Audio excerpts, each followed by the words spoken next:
बिस्मिल्लाहिर्रहमानिर्रहीम, अस्सलाम वालेकुम। मैं हूं ज़ेब लतीफ़, आप देख रहे हैं हैदराबाद न्यूज़। नाज़रीन, जैसा कि आपको पता है कि कोरोना वायरस ने पूरी दुनिया को अपनी लपेट में ले लिया है और पूरी दुनिया का पहिया जाम कर दिया है। इसी तरह पाकिस्तान को भी अपनी लपेट में लेता जा रहा है और पाकिस्तान में भी पहिया जाम हो चुका है। पूरे पाकिस्तान में लॉकडाउन लगा हुआ है। हुकूमतें इस पर काम कर रही हैं और इस वबा पर काबू पाने के लिए पूरी कोशिशें कर रही हैं। वहीं हमारे फ्रंट लाइन हीरोज़ भी फ्रंट पर हैं, काम कर रहे हैं। जैसे आर्मी के जवान हैं, रेंजर्स के जवान हैं, पुलिस के जवान हैं और डॉक्टर्स, पैरामेडिकल स्टाफ इस वक्त बहुत ज़्यादा काम कर रहा है ताकि हम अपनी कौम को कोरोना वायरस जैसी वबा से महफूज कर सकें। इसी तरह बहुत बड़ी बरादरियां हैं, बहुत बड़े बड़े नेटवर्क हैं जो इस वक्त इसका शिकार हो चुके हैं।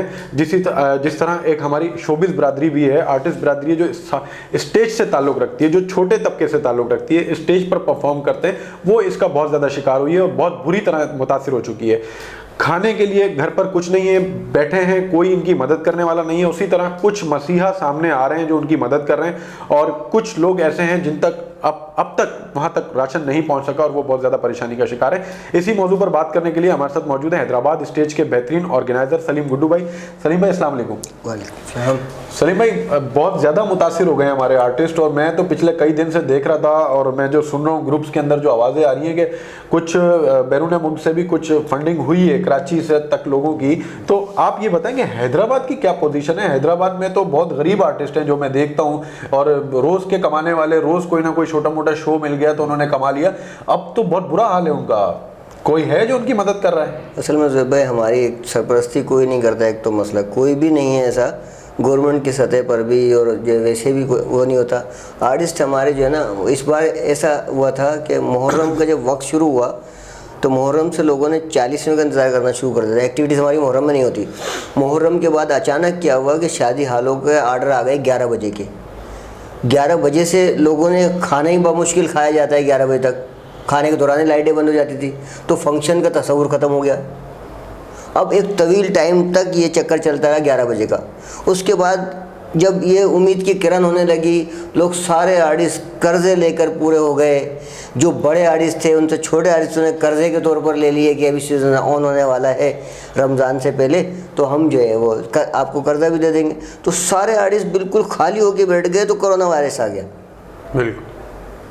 अब कोरोना आने के बाद क्या हुआ कि कोरोना रमज़ान तक अभी तक चल ही रहा है। अभी तक चल रहा है। और रमज़ानों में तो हमारी वैसे एक्टिविटीज़ नहीं होती। रमज़ानों में आम अगर कोरोना नहीं होता ना, तब भी हम रमज़ान में कुछ नहीं करते, जिस तरह मुहर्रम में कुछ नहीं करते। तो अगर ये बहाल होता भी ये सिस्टम, तो गैदरिंग बहाल नहीं होती कई की सूरत में। तो वैसे भी हम जो है ना, चांद्रा तक के लिए आर्टिस्ट के पास इस वक्त ये उम्मीद ही नहीं है कि पिछले मुहर्रम से लेकर चांद्रा तक आम आदमी तो कोरोना के आने के बाद मुतासर हुआ ना, उसका बिजनेस बंद हुआ, कारोबार। आर्टिस्ट तो मुहर्रम से बैठा हुआ है। अब आर्टिस्ट जब मुहर्रम से बैठा हुआ है तो वो कहाँ से खाएगा? उसका तो खाना, ओढ़ना, बिछोना ये फंक्शन लाइन है। एक मशहूर आर्टिस्ट होता है, उसके साथ कम से कम 10 म्यूजिशियन होते हैं। 10-12 ऐसे लोग होते हैं जो बेचारे छोटे होते हैं, रोज़ाना कमाते हैं, उसको हज़ारों मिलते हैं, लेकिन उनको चंद 100 रुपये मिलते हैं। अंदाज़ा लगाएं कि वो घर पर किस तरह से गुजारा करेगा, क्या करेगा। लेकिन बड़े अफसोस के साथ कहना पड़ रहा है कि हम जब फ़नकार को वैसे तो हर सूरत याद रखते हैं। बड़े बड़े मिनिस्टरों के यहाँ शादियाँ होती हैं, सबसे पहले फ़नकार तबका याद आता है उनको। वो किसी ज़मनी इंतखाबात में या इंतखाबात में जीत जाते हैं तो जश्न फ़तेह मनाने के लिए सबसे पहले फ़नकार याद आता है उनको। उनको 14 अगस्त मनानी हो तो सबसे पहले फ़नकार याद आता है। म्यूजिशियन को बुला लो, साउंड लगा दो, कौमी नगमे गाए जाएंगे, होस्ट अच्छा होना चाहिए, पैसे नहीं लेना भाई, ये कौमी दिन का प्रोग्राम है। 23 मार्च मना रहे हैं तो याद आता है। वज़ीर आला साहब का कोई ऐसे बड़े फंक्शन हो, बड़े कोई मेहमान आ जाएं बैरून मुल्क से, तो फंक्शन ये फ़नकार याद आता है। लेकिन जब वो इतनी बुरी हालत में है तो पूरा पाकिस्तान याद आ रहा है उन्हें। जो सबसे पहले याद आता है उसको आखिर में भी याद कोई नहीं कर रहा। बिल्कुल। अंदाज़ा कीजिए, इस वक्त मैं नहीं समझता कि फ़नकार को किसी ने जाकर पूछा कि भाई तुम 1 महीने से कहाँ से खा रहे हो, मट्टी खा रहे हो, किस तरह से खा रहे हो। आप यकीन जानिए, मतलब कि बाज़ घर में तो मैं गया हूँ, मैं बहुत दिन से, मेरी एक टीम है, वो जहाज़ेब खान, इसाक राजू, राशन का सिलसिला कुछ दोस्तों से अपनी मदद आपके तहत कर रहे हैं। कोई गवर्नमेंट सपोर्ट नहीं कर रही है हमें, लेकिन हम कर रहे हैं। जब वो पहुंचाने गए तो पहले तो ये समझा जैसे लोग फ्रॉड करते हैं, NIC जमा करते हैं, नाम जमा करते हैं, मिलना तो कुछ नहीं होगा। बिल्कुल। तो लोगों ने हमसे भी तवक्को यही रखी, लेकिन जब हमने कुछ बैग दे दिए तो फिर लोगों ने हमसे रब्ता करना शुरू किया। जब हम घरों पर गए तो आप यकीन कीजिएगा कि एक इंसानियत से बिल्कुल नीचे स्टेज पर कि खाने के लिए घर में कुछ नहीं, खाने के लिए कुछ नहीं घर में, और आदमी बैठा हुआ इस चक्कर में है कि यार मोबाइल से बात करें तो मोबाइल में बैलेंस नहीं है, किसी दोस्त से कर्जा लें तो मोबाइल में पैसा नहीं है। और आज के दौर में तो कोई कर्जा आज के दौर में कर्जा कोई देगा, कौन देगा? सबका कारोबार बंद है, सबका कारोबार बंद है, किसी से मांगना भी बेवकूफ़ी। अब अगर जिससे बात करते हो वो कहता है यार मैं तो खुद घर में बैठा हूँ भाई, मैं कहाँ से करूँ? तो अंदाज़ा लगाएं कि जो बड़ा तबका, बहुत कारोबारी तबका, जो 1 माह कोरोना हुआ है अभी आए हुए, तो वो रो रहा है। मैं तो आपको पूरे 12 महीने की हिस्ट्री बता रहा हूँ फनकारों की। बिल्कुल। तो 12 महीने वाले तो क्या खुदकुशी कर लें? और आप यकीन जानिए कि मैंने फिर जब ये निकला हूँ तो मैंने कहा यार जो है कोशिश करते हैं। मेरे साथ काफ़ी दोस्त, कराची के बहुत सारे आर्टिस्ट, सब लोग जो बड़े आर्टिस्ट थे वो भी शामिल हुए। कराची में बहुत सारे आर्टिस्ट हैं जो इस पर काम करें, लेकिन आप यकीन कीजिएगा कि मैंने कौन सा दरवाज़ा है जो नहीं खटखटाया। मैंने कल्चर डिपार्टमेंट को जो है TCS किया, व्हाट्सएप किया, सेक्रेटरी कल्चर अकबर लगाई को मैंने खुद व्हाट्सएप किया, निशान भी उन्होंने देख भी लिया। आम दिनों में वो मुझसे जो है वो राब्ता हो जाता है, लेकिन इस दौरान उन्होंने कभी भी बिल्कुल एक खामोशी, इस तरह की खामोशी है जो मैं तो समझता हूँ कि कल्चर डिपार्टमेंट की मुजरिमाना खामोशी है ये, कि अगर बहुत बड़ा कोई नुकसान हुआ, अगर किसी आर्टिस्ट का बच्चा अपने बाप को देखकर बेचैन होकर क्रिमिनल बन जाता है तो उसकी FIR भी कम से कम कल्चर डिपार्टमेंट के मिनिस्टरों पर कटनी चाहिए। ऐसी हालत में लोग आखिरी स्टेज पर बैठे हैं, और कोई ये ना समझे कि जितने मिनिस्टर हैं आवाम का भी ये हालत है। लेकिन फनकार बहुत पिसा हुआ है यार, आप उसको कहते हो बड़ा हसास तबका है ये आपसे मांगेगा नहीं। इतना मशहूर आदमी आपके सामने आके भीख नहीं मांगेगा, ये सब सोचता रहेगा ड्राइंग रूम में बैठा हुआ कि क्या चीज़ बेचूं, कहाँ से कर्जा मिलेगा। ये वो लोग हैं सफ़ेद पोश, और ये वो लोग हैं गरीब लोग। हैदराबाद में कम से कम मैं समझ 400 से 500 आर्टिस्ट से फंक्शन और ड्रामे दोनों मिलाकर, तो ज़्यादातर ऐसे लोग हैं जो बेचारे फंक्शन जो डांस वगैरह करते हैं बेचारे, उनकी हालत तो ऐसी है कि वो सोच रहे हैं कि यार कहीं से यार खुदा के लिए पूरा राशन नहीं मिलता ना तो मुझे 5 किलो आटा मिल जाए। अंदाज़ा लगाइए ज़ोएब भाई कि इस वक्त इंसानियत कहाँ है, किधर लोग कह रहे हैं कि बाहर से पैसा आ रहा है, मुझे नज़र नहीं आ रहा। इतने 12,000 रुपये बट रहे हैं, किन लोगों को बट रहे हैं? यही वज़ीर आज़म हाउस में सबसे पहले तो जो 14 अगस्त की तकरीब होती है फनकार आगे बैठे होते हैं, अब किन लोगों को बांट रहे हैं ये? यही वज़ीर आला हाउस में जब कोई 23 मार्च का फंक्शन होता है, जब कोई फंक्शन होता है तो ये फनकार सबसे आगे बैठे होते हैं, मिनिस्टर लोग इनको चाय पिला रहे होते हैं, इनके बच्चे उनसे सेल्फियाँ बनवा रहे होते हैं। लेकिन सलीम भाई यहाँ पर एक फ़र्क भी है ना कि जो बड़ी तकरीबों में, बड़े फंक्शंस में शिरकत करते हैं वो फंकार भी बड़े होते हैं, बज़ाहिर लोगों की नज़र में वो बड़े फंकार होते हैं। जैसे कि हमारे ये शकील सिद्दीकी वगैरह हैं, रऊफ़ लाला वगैरह हैं, ये बड़े नाम हैं पाकिस्तान के। इसी तरह अगर हम TV पर आ जाएँ तो बुशरा अंसारी, जावेद शेख, ये बहुत बड़े नाम हैं। क्या कोई ऐसा प्लेटफॉर्म क्यों क्रिएट नहीं किया गया आज तक कि छोटे फंकार की कफालत हो सके, ताकि ये जो छोटे छोटे फंकार हैं जैसे कि ये अनवर लाहौरी हैं, ये तो बहुत गरीब फंकार है, इनके तो मैं समझता हूँ कि अगर ये होटल पे बैठ जाएं तो इनके पास तो चाय पीने के भी पैसे नहीं होते। तो और इसके अलावा दूसरी चीज़ ये, क्या इनका कोई बुनियादी रोजगार नहीं है इनका, जो जैसे कि कोई दिन में कोई काम करते हो, रात में कुछ लोग हैं जो दिन में कुछ दूसरा काम भी करते हैं, लेकिन ज़्यादातर जो इस पर जिनके पास कोई दूसरा रोजगार नहीं है उनकी हालत मैं बता रहा हूँ कि बहुत ख़राब है, बहुत ख़राब। तकरीबन कितने फंकार होंगे हैदराबाद में? हैदराबाद में कम से कम ऐसे फनकार 208 या 10 तो मेरे पास लिस्टें मौजूद हैं, जो मैंने मतलब डिप्टी कमिश्नर हैदराबाद को भी दी हैं TCS के ज़रिए, मैंने कल्चर डिपार्टमेंट को भी भिजाई है, मैंने ये लिस्ट आर्टिस्टों की कि भाई इनके लिए कुछ कीजिए। तो कल्चर डिपार्टमेंट क्यों नहीं करता? मतलब पंजाब में तो अगर आप देखें तो पंजाब में तो महाना कफालत देते हैं और बड़ी अच्छी रकम देते हैं हर महीने फंकारों को, छोटे बड़े फंकारों की जो भी है उनके पास लिस्टें होती हैं और उसमें वो महाना कफालत करते हैं उनको। भले वो फंकार अच्छा कमा रहा है फिर भी वो महीना एक उनका बंधा हुआ है कि भाई वो उनका जो वहाँ का जो कल्चर डिपार्टमेंट है वो उनको पैसे देता है। तो सिंध में ऐसा क्यों नहीं है? क्यों ऐसा जुल्म है सिंध में? मेरे समझ में ये बात नहीं आती कि ये लोग देते हैं लेकिन किन लोगों को पैसा देते हैं, ये समझ में नहीं आती कि ये लोग पैसा देते हैं किन लोगों को देते हैं। आप यकीन जानिएगा हैदराबाद में आपको भी अच्छी तरह पता है कि हैदराबाद में मेहरान आर्ट्स कौंसिल इदारा है, कल्चर डिपार्टमेंट का है ना, और कम से कम 10 से 15 हॉल हैं कल्चर डिपार्टमेंट के पूरे सिंध में। और एक सिंध म्यूज़ियम भी है हैदराबाद में है वो। आप यकीन जानिए कि मेहरान आर्ट्स कौंसिल सबसे फाल ऑडिटोरियम है पूरे सिंध में। आप पूरे सिंध में चले जाएं तो हॉलों के अंदर कबूतरों ने घोंसले बनाए हैं, साल 6 माह में कोई फंक्शन होता है, कोई वहाँ पर एक्टिविटीज़ नहीं है लेकिन वहाँ फंड मिल रहा है। और यहाँ पर जो हैदराबाद में सबसे ज़्यादा फाल है, सैकड़ों शोज़ होते हैं।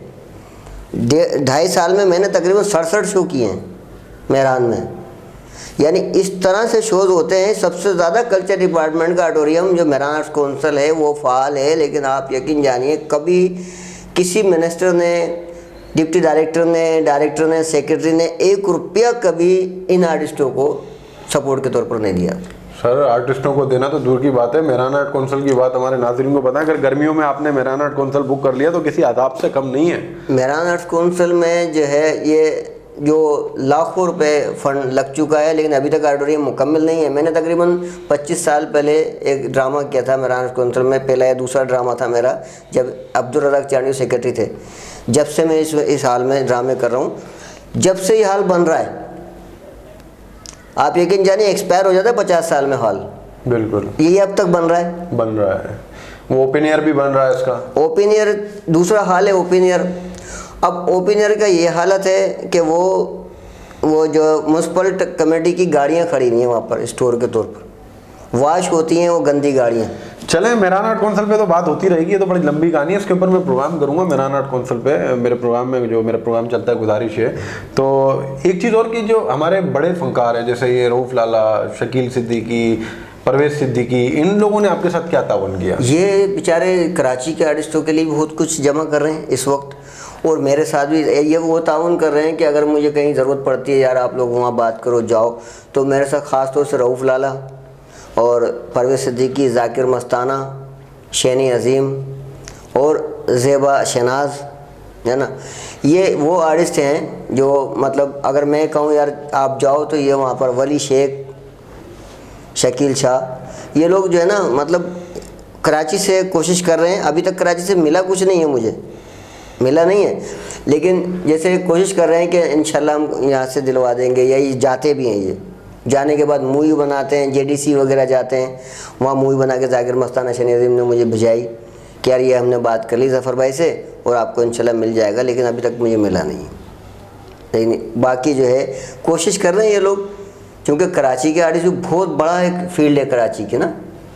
तो जब ये लोग हैं तो ये भी बेचारे इतने दिन से घर में बैठे हुए हैं, शकील सिद्दीकी, रऊफ लाला या जाकिर मस्ताना, ये लोग, लेकिन अपने करीब की जो फंक्शन के परवेज़ के इनके जो आर्टिस्ट हैं ये भी सैकड़ों हज़ारों में हैं, तो ये उनके लिए भी कर रहे हैं, बाकायदा कराची में राशन जमा कर रहे हैं। अगर उनके लिए ये लोग कर रहे हैं तो फिर आर्ट कौंसिल ऑफ कराची क्या कर रहा है?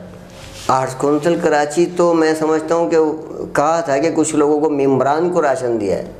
तो मेम्बरान तो एक बहुत बड़ी तादाद है मेम्बरान की, 2000 से ज़ायद मेम्बरान है आर्ट्स कौंसिल के, लेकिन उसमें जो है ना वो ऐसे मतलब ऐसे सफ़ेद कॉलर जिनको ज़रूरत है राशन की वो बहुत कम है वहाँ पे। मोस्टली वो खाने पीने वाला तबका। आर्ट्स कौंसिल है वो इस तरह का इदारा हो गया है अब तो। आर्टिस्ट कम है, दूसरे लोग मेंबर ज़्यादा हैं उसमें। बिल्कुल। अब वो एक जैसे हैदराबाद का जेम खाना क्लब है, अमीर लोगों की जगह, तो आर्ट्स कौंसिल इस पर जाता जा रहा है कि अमीर लोगों को वो एक क्लब की शक्ल अख्तियार करता जा रहा है। आर्ट्स कौंसिल कम और क्लब की काम तो हो रहा है, अच्छा काफ़ी काम कर रहा है, लेकिन मैं नहीं समझता जो आर्टिस्ट हैं बेचारे उनको बाकायदा मेंबर बनाया जाए, उनकी किफ़ालत की जाए, उनको देखा जाए, ऐसा तो कुछ नहीं हो रहा मैं समझता हूँ। जी नाज़रीन, आप देख रहे हैं किस तरह जो शोबिज़ बिरादरी है, जो निचले तबके का जो तबका है, हैदराबाद स्टेट से ताल्लुक़ रखता है, सिंध के किसी भी स्टेट से ताल्लुक़ रखता है, बहुत ज़्यादा बुरी कंडीशन में है। और मैं तमाम मुखय्यर हज़रात से अपील करूँगा, जो लोग शोबिस को पसंद करते हैं, जो लोग स्टेज ड्रामे देखते हैं, क्योंकि ये आपके चेहरों पर मुस्कुराहटें बिखेरते हैं और आपके लिए ये दिन रात एक करके रिहर्सल्स करते हैं, प्रैक्टिस करते हैं, और उसके बाद जब कोई ड्रामा करते हैं तो उनको मतलब कोई इतना ज़्यादा रिजल्ट भी नहीं मिलता। एक एक फनकार को एक एक ड्रामे का, अगर छोटे स्टेज ड्रामा जैसे मेरान आर्ट्स काउंसिल हैदराबाद में होता है तो मुश्किल से एक एक फनकार को मेरे ख्याल में 2-2, 3-3 हज़ार में मिलते हैं, इससे ज़्यादा रकम भी उनको नहीं मिलती। और फिर महीनों में कोई 2-3 ड्रामे होते हैं जब जाके कुछ उनको मिलता है, तो इनके लिए बड़ी मुश्किलात हैं। तो जो बड़े एक्टर्स हैं, जो बड़े बड़े नाम हैं पाकिस्तान के, क्योंकि मैं तो ज़ाहिर है शोबिस इंडस्ट्री से ताल्लुक़ भी रखता हूँ, मुझे पता है एक एक आर्टिस्ट का क्या बजट होता है, 25-25, 30-30 लाख रुपए ये लेते हैं। तो ये अगर 15-20 आर्टिस्ट मिलकर एक ऐसी एनजीओ शक्ल बनाए, एनजीओ की शक्ल बनाए, तो वो चाहकर छोटे छोटे आर्टिस्टों को बहुत ज़्यादा मतलब 3-3 हज़ार रुपये माना कफालत भी करें, तो हमारी पूरे सिंध की शोबिस बरादरी, अगर मैं सिर्फ सिंध के आर्टिस्टों की बात कर रहा हूँ जो बड़े नाम हैं, तो सिंध की शोबिस बरादरी की कफालत आराम से कर सकते हैं। कुछ भी नहीं है उनके लिए। एक आर्टिस्ट अगर अपने 25 लाख रुपए बजट में से 50,000 रुपये मुख्तस कर दे कि यार ये मेरे गरीब जो शोबिस बरादरी है उनके लिए मैं निकालूँ, तो इनके लिए आसानियाँ पैदा हो सकती हैं। तो अगर एक आर्टिस्ट निकालेगा तो 1000 आर्टिस्ट हैं सिंध में, तो बहुत कुछ हो सकता है। अगर करने की जुस्तजू हो तो हम बहुत कुछ कर सकते हैं। मैं इंशाल्लाह सलीम भाई के साथ मिलकर हम ऐसा प्लेटफॉर्म बनाएंगे, हम कोशिश करेंगे कि हम कुछ ऐसा करें कि आने वाले वक्तों में हम अपनी आर्टिस्ट बरादरी को बहुत ज़्यादा सहूलतें दे सकें। मेरान आर्ट्स काउंसिल की भी हम बात करेंगे, अभी इस पर मैं प्रोग्राम भी करूंगा। आर्टिस्टों के हवाले से मुझे प्रोग्राम करना है, मैं कोशिश मेरी ये होगी कि मैं मिनिस्टर कल्चर से भी बात करूं और बहुत सारे जो मुखय्यर हजरात हैं जो शोबिस को पसंद करते हैं उनसे बात करूं, ताकि आर्टिस्टों की फलाह के लिए काम किया जा सके। सलीम भाई, आप बहुत बड़ा काम कर रहे हैं, मैं आपको खराज तहसीन पेश करता हूँ। कोई मैसेज देना चाहेंगे?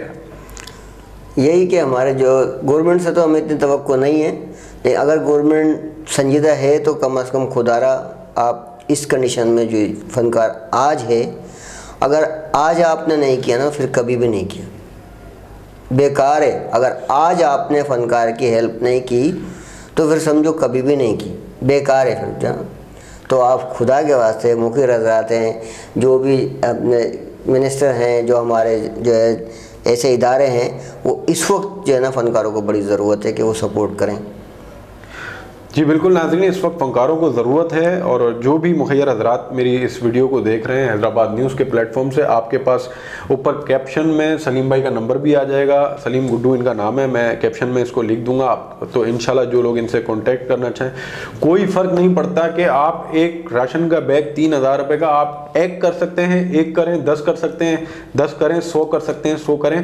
क्योंकि देखें ये शोबिस बरादरी भी हमारी है, बहुत बड़ा तबका पाकिस्तान का मुतासिर हुआ है। मैं मतलब मेरा भी जो अगला प्रोग्राम है इंशाल्लाह मैं उसमें तफसील से आपको एक एक तबके की क्वांटिटी बताऊंगा कि कितने कितने किस किस तबके से जो लोग हैं वो मुतासिर हुए हैं। तो इंशाल्लाह, क्योंकि बेसिकली आज का हमारा प्रोग्राम सलीम भाई के साथ शोबिस बरादरी के हवाले से था, तो मेरी शोबिस बरादरी के जो बड़े नाम हैं, जो अच्छा कमाते हैं, जिनके अच्छे कारोबार, अच्छे बिजनेस भी हैं, उनसे भी अपील है कि वो ज़ाती तौर पर भी फ़ोन करके सलीम भाई को हेल्प कर सकते हैं कि सलीम भाई मैं आपको इतने पैसे भेज रहा हूँ, आप इतने राशन के बैग बना कि आप इतने पैसे तकसीम करते हैं। इस वक्त सिर्फ भरोसे की ज़रूरत है, यकजहती की ज़रूरत है। इस वक्त हमें ये नहीं सोचना कि यार मैं 1 लाख रुपए भेजूंगा तो सलीम भाई पैसे खा जाएंगे, नहीं, सलीम भाई को ज़रूरत नहीं है। सलीम भाई को आर्टिस्टों की फिक्र है, सलीम भाई आर्टिस्टों की फलाह के लिए कर रहे हैं। देखें, मैं अगर मेरे पास कोई पैसे भेजता है तो मैं सबसे पहले ये देखता हूँ कि यार इस वक्त मुस्तहिक कौन है।